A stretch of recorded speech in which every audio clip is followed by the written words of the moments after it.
எல்லோருக்கும் வணக்கம். எல்லோரையும் வேர்ல்ட்ஸ் பெஸ்ட் தமிழ் சேனலுக்கு வரவேற்கிறோம்.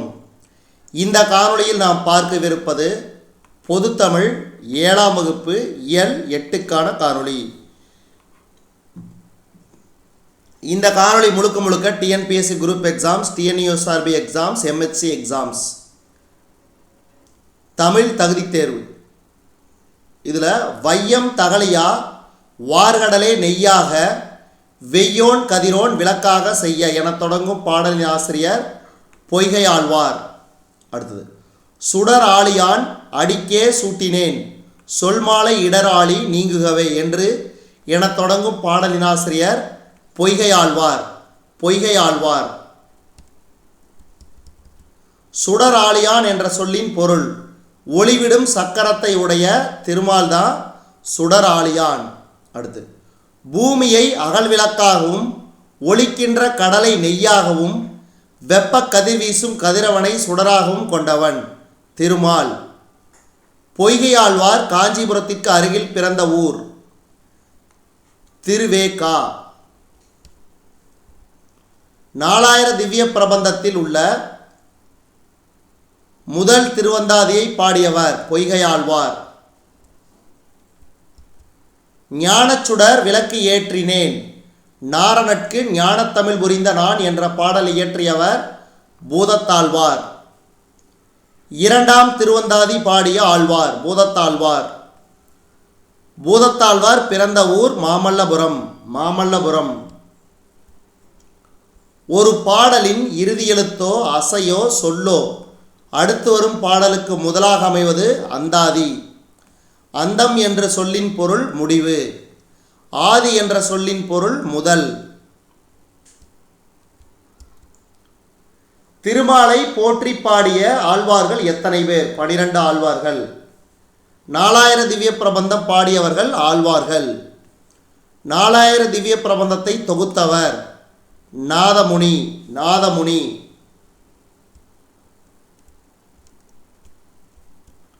முதல் ஆழ்வார்கள் பொய்கையாழ்வார், பூதத்தாழ்வார், பேயாழ்வார். இடர் சொல்லின் பொருள் துன்பம். ஞானச்சுடர் எனும் சொல்லை பிரித்தெழுத கிடைப்பது ஞானம் கூட்டல் சுடர். இன்பு கூட்டல் உருகு சேர்த்தெழுத இன்புருகு. அடுத்து இன்சொல் விளைநிலனா ஈதலே வித்தாக வன்சொல் களைகட்டு வாய்மை எருவட்டி என்ற பாடல் வரியை இயற்றியவர் முனைப்பாடியார்.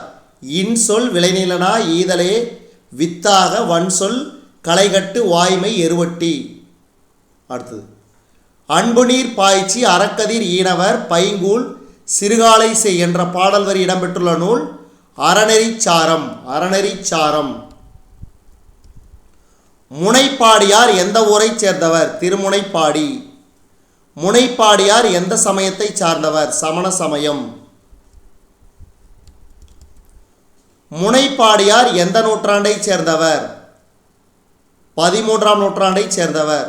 முனைப்பாடியார் இயற்றிய அறநெறிச்சாரம் எத்தனை பாடல்களை கொண்டுள்ளது? 225. காந்தியடிகள் எப்போதும் பேசியது வாய்மையை.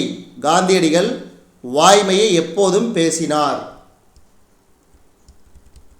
இன்சொல் பிரித்தெழுதுக இனிமை கூட்டல் சொல்.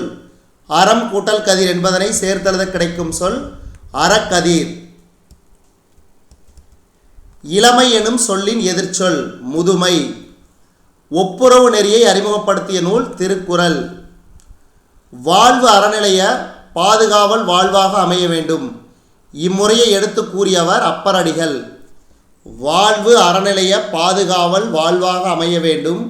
இம்முறையை எடுத்து கூறியவர் அப்பரடிகள். வாழ்வு அறநிலைய பாதுகாவல் வாழ்வாக அமைய வேண்டும் என்பதனை வழிமொழிந்தவர் காந்தியடிகள். அடுத்து உலகம் உண்ண உண் உடுத்த உடுப்பா என்று கூறியவர் பாரதிதாசன். வறுமையை பிணி என்றும் செல்வத்தை மருந்து என்றும் கூறுவது தமிழர் மரபு. இந்த கேள்வி கூட அடிக்கடி கேட்பாங்க, ஞாபகம் வச்சுங்க. வறுமையை பிணி என்றும் செல்வத்தை மருந்து என்றும் கூறுவது தமிழர் மரபு. செல்வத்து பயனே ஈதல் துய்ப்பேம் எனினே தப்புண பலவே என்ற பாடல் வரி இடம்பெற்றுள்ள நூல் புறநானூறு. ஒப்புரவாண்மையுடன் வாழ முதலில் தேவைப்படுவது உழைப்பு. மக்கள் பணியையே இறை பணியாக எண்ணி தம் வாழ்நாள் முழுவதும் தொண்டு செய்தவர் குன்றக்குடி அடிகளார். மக்கள் பணியையே இறை பணியாக எண்ணி தம் வாழ்நாள் முழுவதும் தொண்டு செய்தவர் குன்றக்குடி அடிகளார். திருமணத்தின் தலைவராக விளங்கியவர் குன்றக்குடி அடிகளார். திருக்குறள் நெறியை பரப்புவதை தம் வாழ்நாள் கடமையாக கொண்டவர் குன்றக்குடி அடிகளார். திருக்குறள் நெறியை பரப்புவதை தம் வாழ்நாள் கடமையாக கொண்டவர் குன்றக்குடி அடிகளார். நாயன்மார் அடிச்சுவட்டில் என்ற நூலை எழுதியவர் குன்றக்குடி அடிகளார். குறட்செல்வம் என்ற நூலை எழுதியவர் குன்றக்குடி அடிகளார். ஆலயங்கள் சமுதாய மையங்கள் என்ற நூலை எழுதியவர் குன்றக்குடி அடிகளார். குன்றக்குடி அடிகளார் நடத்திய இதழ் அருளோசை, அறிக அறிவியல். அடுத்து, ஒருவர் எல்லாருக்காகவும் எல்லாரும் ஒருவருக்காக என்பது பொது உடைமை. செல்வத்தின் பயன் ஒப்புரவு வாழ்வு. ஒப்புரவு வாழ்வு. ஜென் எனும் ஜப்பானிய மொழி சொல்லுக்கு பொருள் தியானம் செய். அடுத்து, ஜென் சிந்தனையாளர் எந்த மதத்தை சார்ந்த துறவியர்? புத்த மதம். ஜென் சிந்தனையாளர் பெரும்பாலும் எந்தெந்த நாடுகளில் வாழ்ந்து வந்தனர்? சீனா, ஜப்பான். உவமை வேறு, உவமிக்கப்படும் பொருள் வேறு என்று இல்லாமல் இரண்டும் ஒன்றே என்று தோன்றும்படி கூறுவது உருவக அணி. வையம் தகலியா வார்கடலே நெய்யாக வெய்ய கதிரோன் விளக்காக செய்ய என்ற பாடல் வரி பயின்று வந்துள்ள அணி உருவக அணி. இரு பொருள்களில் ஒன்றை மட்டும் உருவகப்படுத்தி மற்றொன்றை உருவகப்படுத்தாமல் வருவது ஏகதேச உருவக அணி. பெருமைக்கும் ஏனை சிறுமைக்கும் தத்தம் கருமமே கட்டளைகள் என்ற குறளில் பயின்று வந்துள்ள அணி ஏகதேச உருவக அணி.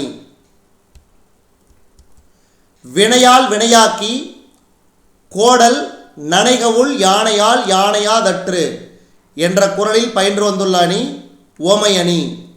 ஒரு நாட்டின் அரண் காடு, மலை, தெளிந்த நீர்.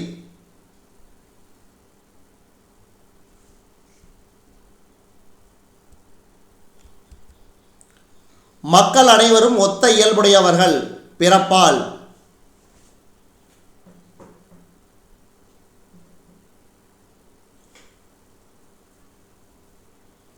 நாடென்ப என்னும் சொல்லை பிரித்தெழுத கிடைப்பது நாடு கூட்டல் என்ப.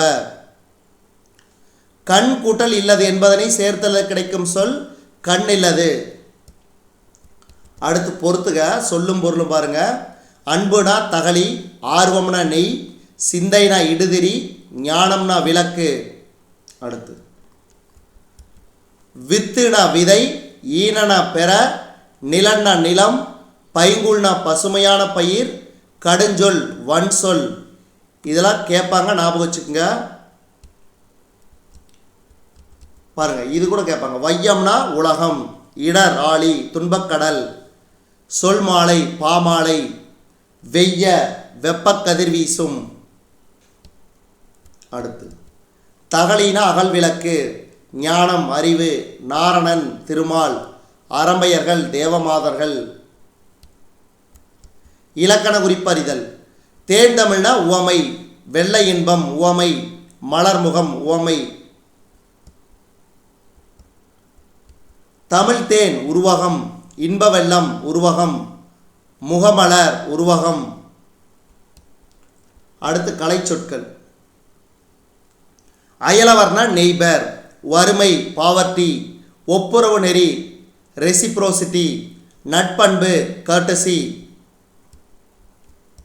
பொறுத்துக, குறிக்கோள்னா அப்ஜெக்டிவ், செல்வம்னா வெல்த், லட்சியம் ஆம்பிஷன், பொது உடைமை கம்யூனிசம், கடமை ரெஸ்பான்சிபிலிட்டி. குறிக்கோள்னா அப்ஜெக்டிவ், செல்வம்னா வெல்த், லட்சியம் ஆம்பிஷன், பொது உடைமை கம்யூனிசம், கடமை ரெஸ்பான்சிபிலிட்டி. எளிது அரிது, ஈதல் ஏற்றல், அந்நியர் உறவினர், இரவலர் புறவலர். அடுத்து விளைநிலம் இன்சொல், விதை ஈகை, உரம் உண்மை, கலை வன்சொல். நன்றி, வணக்கம்.